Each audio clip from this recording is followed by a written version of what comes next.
In this tutorial, we're going to show you how to get started with Efitx. So as you can see, I have a Efitx icon on my desktop, and I'm going to go ahead and press that icon and launch Efitx. Top right hand corner is your login button. Let's go ahead and log in. We get our home page. So when you get to your home page, it's prompting you to log in your current weight and your gender. Now, these profile settings are important because Efitx will try and establish the type of amount of weights you should be lifting and compare it with other analytics or other statistics. So let's go ahead and press this profile button right there in the middle, and you get your client settings.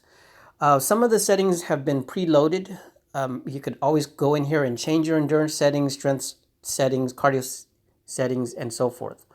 However, we're going to leave it the same for now. If you scroll down a little more, you get your training program. So this is the type of program that is based on your goals. Right now, there's only 4 programs to choose from. However, we're going to get to the point where there's hundreds of programs, and you'll be able to access those from our program module. So for now, we will keep it on strength endurance. And when we scroll down to biometrics, here are the 2 fields that are required. Current weight, let's go ahead and punch in our weight, and our gender. Okay, scroll down a little bit more, you'll see body type, body class, and body fat percentage. At the time, those aren't very important. However, if you decide to work with a coach or a personal trainer, those attributes will be fairly important. Scrolling down, we have other features such as is the eFit bot on, and you have age, height, medical history. Once again, none of these are important at this time. We are just trying to get started.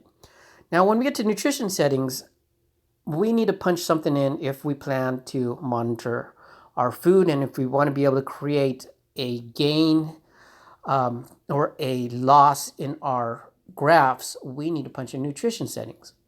So I highly recommend you get a coach or a nutrition expert to help you with this. But for now, I'm just going to punch in the numbers which I believe would be suitable for my current program. So calories, I'm going to put 1800.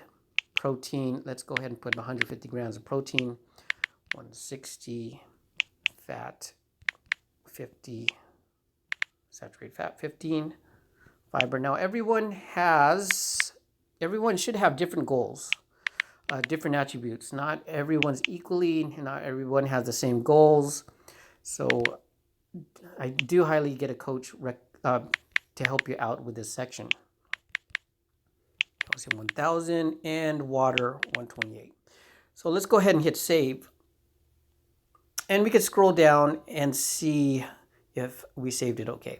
Now the PCF, that's your protein, carbs, fat, says 60/90. That means I'm a little bit off on my protein, carbs, and fat because it should equal 1800. So we could add a little bit more to our carbs, maybe 180, and this should correct the profile settings. So we'll scroll down, and it's close enough. 1770 doesn't have to be perfect. So now we are done with our settings. What I'm going to do now is give you a quick tour of all the sections of Efitx. First of all, if you hit your logo right here, it says Efitx, it will take you to the home screen. When you scroll down the home screen, you get a consume versus expending graph. Now, depending on the program that you choose, you may get a different graph on your homepage. And later on, we will be adding customization where you could see the graphs that you want on your homepage. If we scroll down a little bit more, we get an idea of the statistics that we need to see if we're trying to lose weight or gain weight. Scroll down a little bit more, we will get a weight training analysis of how many muscles you are working on. Of course, it's all gray right now because we haven't inputted anything. And then last but not least, we have nutrition tracking analysis of how many nutrition macros you've been consuming. When you hit this hamburger button in the top left-hand corner, that is your main menu, and you have your programs, analytics, and the settings, and we were just there. Tap anywhere to close that, or you could actually swipe away the drawer. Right next to the hamburger button, we have our weight training module, or our lift journal, what we call a lift journal. Next to the lift journal, we have your cardio section where you'll be inputting all your cardio activity. And this last button is your nutrition, or what we call a food journal. And that's about it for the tour. Those are all the main modules that you'll be using, but each module is very dynamic and has many features. So stay tuned for the next video.